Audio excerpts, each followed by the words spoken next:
if you have your Facebook ads, your SMS, your email strategy, all those different marketing channels in place, when you plug in word of mouth marketing online, what you're going to find is not only, yes, that'll be the lowest cost per acquisition, but it's going to bring down the cost of all your other marketing channels. Welcome to What Gets Measured, a Ninja Cat podcast about marketing performance management, metrics, and effectiveness. Because what gets measured gets managed. I'm your host, Jake Sanders. Ashley Cline is Vice President and co-founder of Ice Cream Social, as well as VP of Client Strategy at TicketSocket. Across her tenure in the field, Ashley has held nearly every role in the digital marketing space, giving her unmatched expertise in customer acquisition in email, search, and content marketing. And she's here today to talk about digital marketing strategy. Ashley, welcome to the show. Oh, thanks for having me, Jacob. Oh, thank you. Thank you. Yes, Jacob. This is my Well, I official really name. wanted to call you Ninja Cat, but I didn't know if that was appropriate yet, so I went with Jacob. That's only when the sun goes down. Okay. Then I become Ninja Cat. Thank you for coming. Let's just jump right in. Talk about digital marketing strategies. There's so many new platforms. Even as we're recording, new platforms are coming out.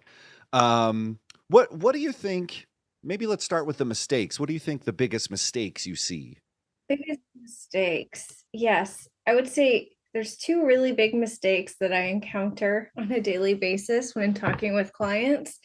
I would say the first one is no strategy. They think the strategy is build it and they will come, or I'm just going to run a Facebook ad. Shooting from the hip, making decisions that you're not prepared to make because one thing's not working, can put you in a tight spot. So I think you need to have a well-rounded digital marketing strategy. Really know where you're going. You got to have a plan to navigate somewhere. It's okay to pivot along the way, but you have to have an idea. Alternately, go No, ahead, I'm just like, preach, keep preaching. I mean, pretty basic, yeah. Alternately to that, I will work with a client who hasn't had a strategy and they've just been killing it with Facebook ads or whatever else, insert any other marketing channel. But for the most part, it's usually Facebook ads. And what I'll find is all their eggs are in that one basket and something will happen, which has been happening. I don't know if there's anyone else out there that's been running Facebook ads lately, but the past month, all kinds of issues happening with different Facebook ad accounts where they're just getting shut down or weird, strange billing problems that are almost impossible to resolve. Some major hacks going on. And that makes you so vulnerable when your entire marketing plan is all in one basket. Wow. So yes. Diversify. I mean, and so it's do you see people struggling with the difference in between tactics and strategy? Do you help them kind of parse those things? Or I mean, it seems like you just kind of Yes. explain that. Like the tactic is Facebook ads. That's not really a strategy. Right. I would say yes. And I think a lot of people do. And I was very fortunate very early on in my career. I knew all these different tactics, but I was really forced by the people I was working with to understand strategy and build out strategies and having no idea what I was doing. So early on in my career, I had to learn the difference. And it is a weird fine line because immediately your brain wants to go, well, how do I do that? Right. If that's our goal and that's, our overall plan, how do you do that? So yeah, you do have to understand a little bit of the difference between strategy and tactics, but let's say you don't, and you just understand tactics. I get it. That's fine. I want you to have a basket of like 5 or 6 different tactics you got going at one time. And that will help you from being in such a vulnerable place. Wow. And so broadening your horizons. And well, it's interesting. If you have enough tactics, would that make a strategy? I Kinda. feel I feel dumb asking that, but I know somebody out there's like, "Well, I have like a, a giant grab bag full of tactics. So that's my strategy." Yeah. Yeah, I mean, for the most part, yeah, you just wanna tie in some overarching goals in there and have something tangible that you're working with, but and understand your target market. So if you got solid goals in place, you know your target market, and you got 5 or 6 tactics, I wouldn't stress about strategy too much. Nice. Okay. Well, You've got it figured I'm out. pretty sure somebody's just kind of wiping the sweat off Yeah. their brow. Um, Yeah. so you in our interfacing and booking this, there was something on your press kit saying word of mouth marketing is Mhm. important now more than ever, but it kind of seems a little bit at odds. Everybody's online. But is that where the Yeah. talking's happening? Where's the word of mouth happening? Like what just kind of riff on word of mouth marketing and why it's important. Yeah, great question, personally. Thank you. Thank So you. traditionally we know word of mouth marketing as, people talking and interfacing with each other. It's actually where we got the business name Ice Cream Social, because back in the day, I don't know when, maybe the 50s, we'll go with that. People would interact and kind of swap what they're loving and liking these days at their local, neighborhood parties, Tupperware parties, their ice cream socials. And so that's really where, we can go back and see where word of mouth marketing was really starting out. And we have to evolve over time, of course. So here we are online, and we're still networking, we're still talking to people. It's just happening in a different way. And what we found at Ice Cream Social, which is just a widget you attach onto your website that um, allows you to do essentially word of mouth marketing online. But what happens is when you have an online word of mouth marketing strategy, a lot of times that can happen through a lot of influencer marketing, really, or peer to peer marketing, or really taking all of your customers and turning them into brand advocates. So those are kind of the three main ways word of mouth marketing would happen online for you for your business. And when you have a robust plan and you're really working that, which is a great way if you're just doing Facebook ads to focus on this, because what we found is word of mouth marketing, usually against other marketing channels, one is the cheapest cost per acquisition for a customer or an order, whatever it Mm-hmm. is. It's going to be cheaper than acquiring a customer via Facebook ad or SMS or whatever the case may be, whatever the marketing channel is, it's going to be cheaper. Right. And that's because it's just word of mouth Right. marketing. Second of all, when you I'm not saying you need to get rid of your other marketing channels and double down on word of mouth marketing, because that's only gonna get you so far. But if you have your Facebook ads, your SMS, your email strategy, all those different marketing channels in place, when you plug in word of mouth marketing online, what you're going to find is not only, yes, that'll be the lowest cost per acquisition, but it's going to bring down the cost of all your other marketing channels. Because at the end of the day, it's just bringing more traffic to your website, whether those people all convert or not. At least you're able to pixel them, you're able to get them to join your list, whatever the case may be. At the end of the day, bringing that in is just going to bring down your overall marketing costs altogether. So that will really allow you to do more with your marketing budget without having to spend more money. And some that I've been thinking about recently with word of mouth is you have to fill their mouth with the right words. And I Mhm. think some people just saying they're just going to love my product and they're just going to talk about it. Do you help your clients kind of establish how they can get the right language coming out of those influencers or like you said advocates or is there some kind of do you have a script that you give them or do you just let them say whatever they're going to say or it seems a little bit Great wild? question. Yeah, great question. So, in my career, with Ice Cream Social, we focus on that peer-to-peer marketing, turning your customers into brand advocates. But before Ice Cream Social, I did a lot of influencer Okay. marketing, both working on the agency side for a brand looking to partner with Hmm. influencers, and also on the influencer side, helping them negotiate deals with Hmm. brands. So I worked on all of the sides of when it comes to that word of mouth Cool. marketing, influencer marketing online, everything from paying a 15-year-old girl $100,000 for one YouTube video to just asking people to share for free. So Wow. never, ever let people share without giving them something to work with. When it comes to influencers, if you want to go out there and start working with influencers, one, you need to give them very strict brand guidelines. You need to give them a lot of verbiage to work with. You want them to put it in their own voice, but you also don't want them to go rogue and say things that are not true, Right. because then you won't be able to legally use that content. There's a lot of things. You want to give them the right assets. Like you really want to set them up to win so you get exactly what you're looking for. Right.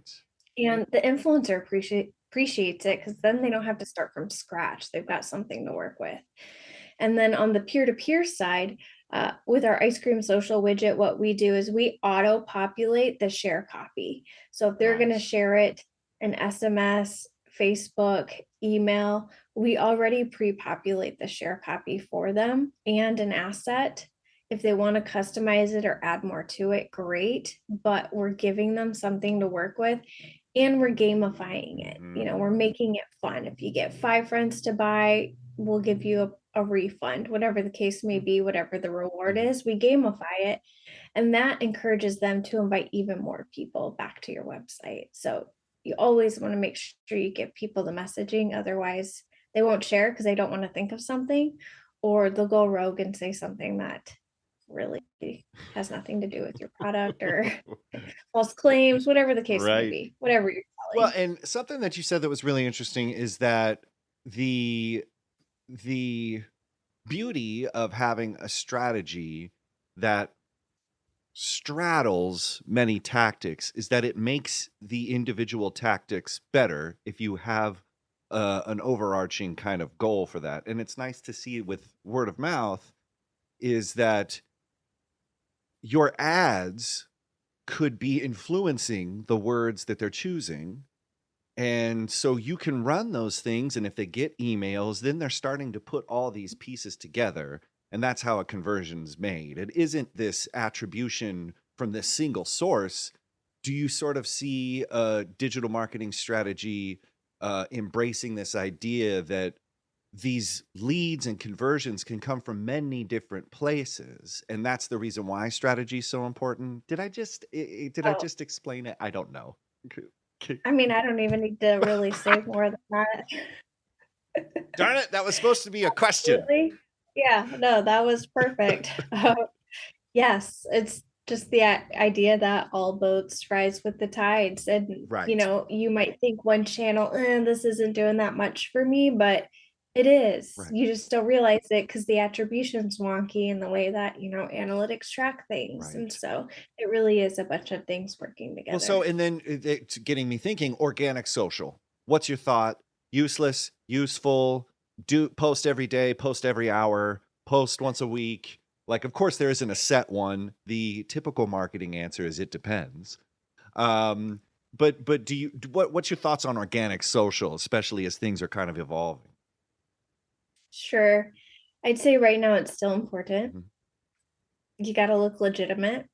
If you don't, if people go to your profile and you're not posting, they're just not as interested. Right. For whatever reason, that's what we use to validate whether a company's real, sustainable, whatever the case may be. Yeah, it's a necessary evil.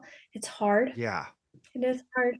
And as far as posting, um, where I say it depends, it's not going to hurt you to post every Hmm. day, multiple times a day, but it's a resources thing. Right. So if you have the resources, great, post every day. If you don't, at least post a couple times a week Right. just so you look legitimate. It's so true though. I mean, and people are wondering what's the ROI for organic? Like it's nothing. And you just made a really good point. You look like you're up and running. The lights are on. Yeah. is sort of Yeah. is sort of the organic social equivalent, right? Right. It's the attribution isn't going to tell you organic's bringing in all your Right. sales, but it's your legitimacy factor. Yes. Um, I will say in the world of GPT, organic social is a lot easier these days. So, Absolutely. Yeah. Well, and then there's just another thing to run through your strategy is making sure you're using strategic insights if you are choosing to use an AI augmentation for organic mhm, posting. Make sure it's saying something that's in line with how you would say it. Make sure it has your taglines or, cute, yeah, clever ways that you do that. So once again, it's a yeah, resources thing. But I would say it's easier, but you also have to double check the work. you gotta read it. Yeah, you gotta read it. Yeah. A lot of people are just sending it out. Yeah, yeah. No, that's amazing. Well, so that's a great pivot into my next question, which is what do you think the future of digital marketing is? What does it look like? What from your vantage point, what are you seeing in the future? Things that maybe we should be keeping on our radar. Um, you know, I'm not gonna say I'm good at predicting things. No. It's always more of the same, but evolved. But really, whenever I'm asked this question, I always think of the movie Idiocracy. I don't Yes. know. Yeah. So there, that's all I got. Watch that movie. That's the future of marketing. No. W- We're almost there. No. So everybody's going to be feeding their plants Brondo or it's got what plants need. Every human billboards. No, but I mean, if you really had to just maybe don't make a prediction, but maybe think of a not science fiction. Um Yeah, I wouldn't say it's a prediction, but I really got into this idea about a year and a half mhm. ago. It's not catching on as quickly as I would have Hmm, liked, but maybe 5 years from okay. now, the whole metaverse idea Okay. and marketing in the metaverse, I just think that's so fun. I mean, I like video games, so the idea of metaverse marketing. Wow. And think about that. I mean, talk about a need for a strategy at that point too. Yeah, yeah. I mean, my kids, they will have days where we play Roblox Yes. and you have to build a burrito at Chipotle and then you get free burritos. I just think that's the most genius marketing ever. Well, it wasn't too long ago that More of that. Pokemon Go was going to take over the world. Oh, I yeah. remember that. Like I was working at a law firm at the time, and I was like, "Should we do like a station where they can catch some mutants as they Yeah. walk by the law firm?" I don't know. Maybe. That's true. That's true. Yeah. So, like I said, I like the idea of the metaverse. It's not catching on quite yet, but one day maybe. Yeah, that's awesome. And Ice Cream Social will be there. So here's a quick time for you to give us some stories. Do you have any like Cinderella stories about clients you've worked with that got their digital marketing strategy locked down and saw success? And conversely, do you have any horror stories? Well, And you don't have to um, name names, Ashley. You can just say we had a client. I could tell like my most embarrassing horror story marketing mistake I made. Perfect. If we got Oh, time. yes. As far as Cinderella stories, I mean, so I primarily right now focus a lot on event Hmm. marketing.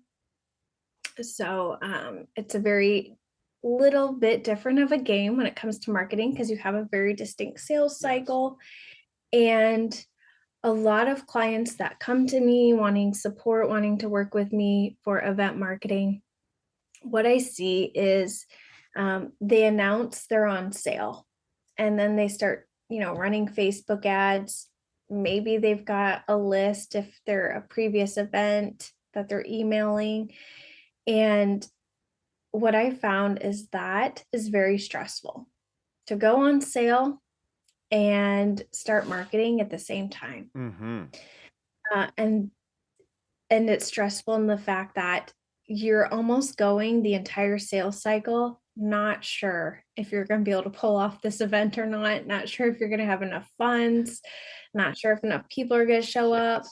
and everyone like panically banks on that last 2 weeks before the event, where typically there is a large spike in sales because people are ready to commit Right. in those last 2 weeks. And that is a lot to bank on. It's extremely, extremely stressful. Sometimes it works out great and you can breathe afterwards, but sometimes, and a lot of times these days, it does not. In a post COVID world, no longer does that work anymore for event marketing. Wow. And So, speaking really, I was just wondering, like, ghosting. People are ghosting left and right.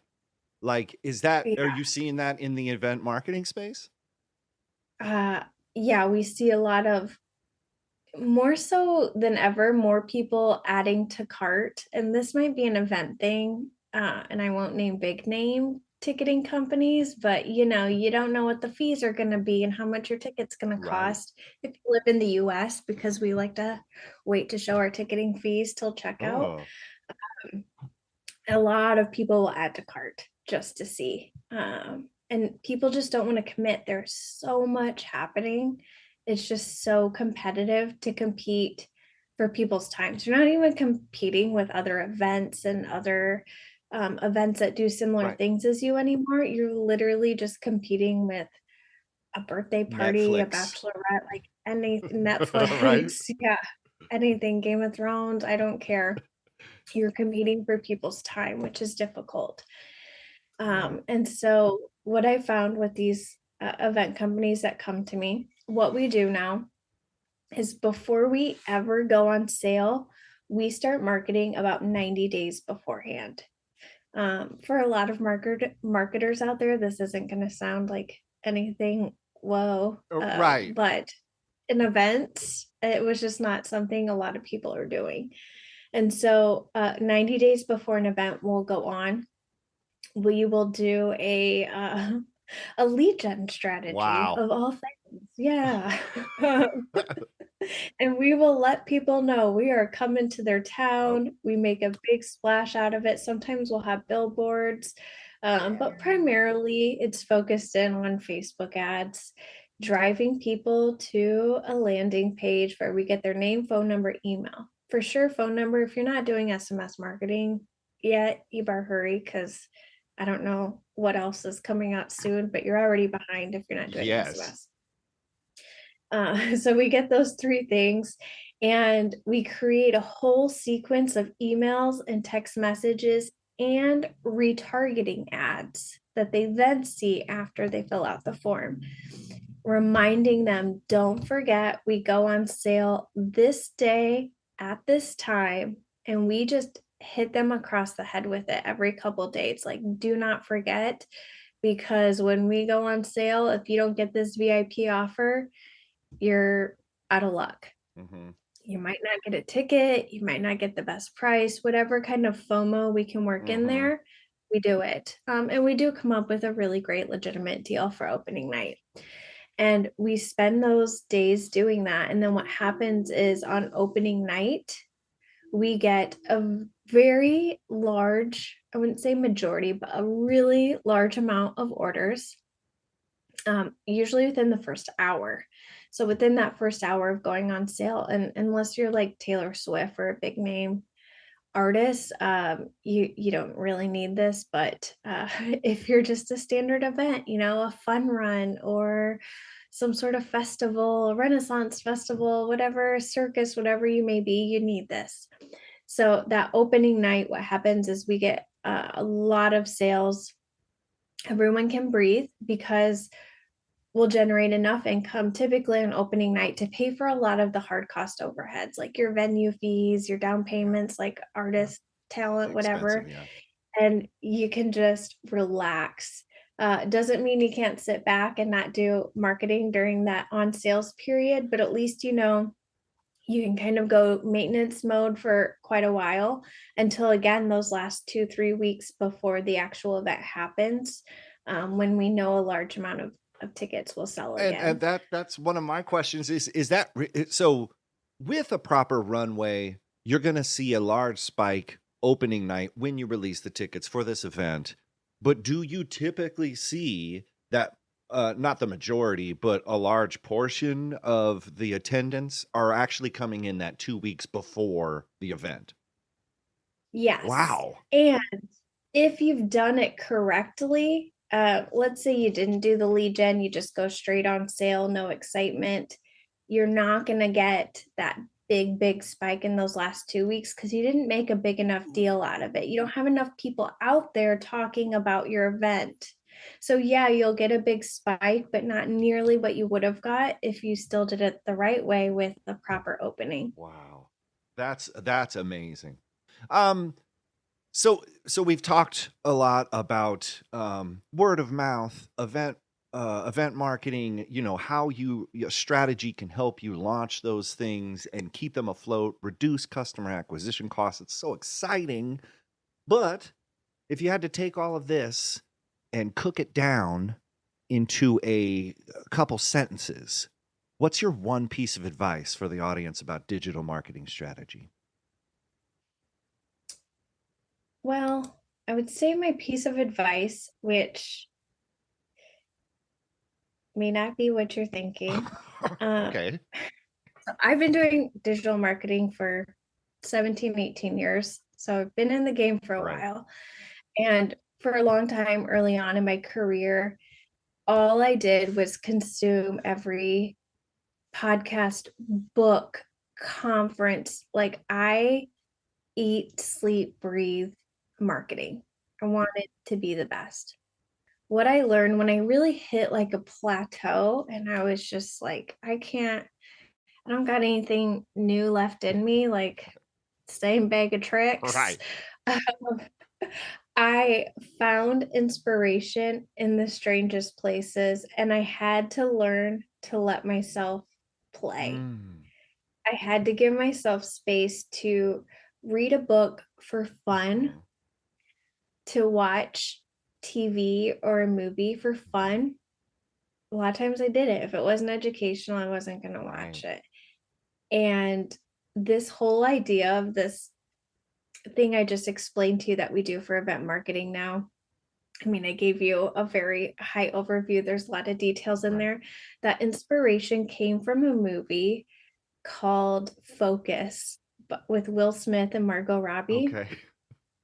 So if you haven't seen it, it's great. Watch it. And they make this totally absurd bet, and he's so confident he's going to win this bet because he spent weeks basically doing subliminal marketing to the person he's betting against for weeks. So he was so confident he was going to win it. And so that's essentially where we got this idea for this new marketing campaign that we do. And just like giving yourself room to play. Like if you can't think of anything, just like anything, if you've got a problem, if you can't figure out your Facebook ads, if something's not working, like take a breather, go play some video games, go watch a movie, go read for fun, go for a walk.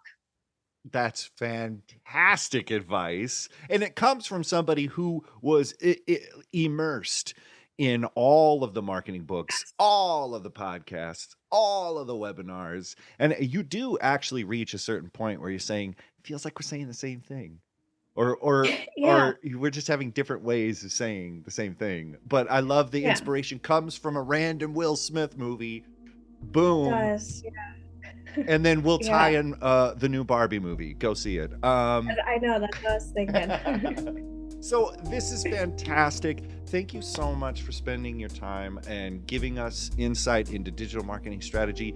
But if people want to learn more about you, about Ice Cream Social, how can they connect with you online, Ashley? Sure, you can go to icecreamsocial.io. Gonna get you with that one, or ashleycline.com. Cheese or chocolate? Are you ready? Okay, I'm Okay. ready. Cheese or chocolate? Cheese. 4-star hotel or sleep under the stars? Oh, 4-star hotel. Right? I felt like this is so silly. What? But somebody wants to go camping. They're out there. Yeah, I appreciate Good for them. them. Um, Yeah. Gardening yourself or hiring a gardener? Hiring a gardener. I'm Team Ashley. Um, I'm here to die. yeah, Sorry. no, it's good. The weeds, they're everywhere. Um, Electric set from Aretha Franklin or learn about electricity with Benjamin Franklin? I love music, but Ben might have some really cool things to say. He's done a lot in the day. Ben. You're going Ben. Yeah. I'm going I Ben. love it. It's a shocking answer. I know. Hula hoop or frisbee? Oh, hula hoop. Yeah. I jam my fingers on the frisbee. That hurts. Listen, It does. these strategies are not going to help you when you jam your analog finger. Right. All right. And finally, and maybe most contentiously, green chili or Texas chili? Texas chili. I'm gonna go with Texas chili. Classic.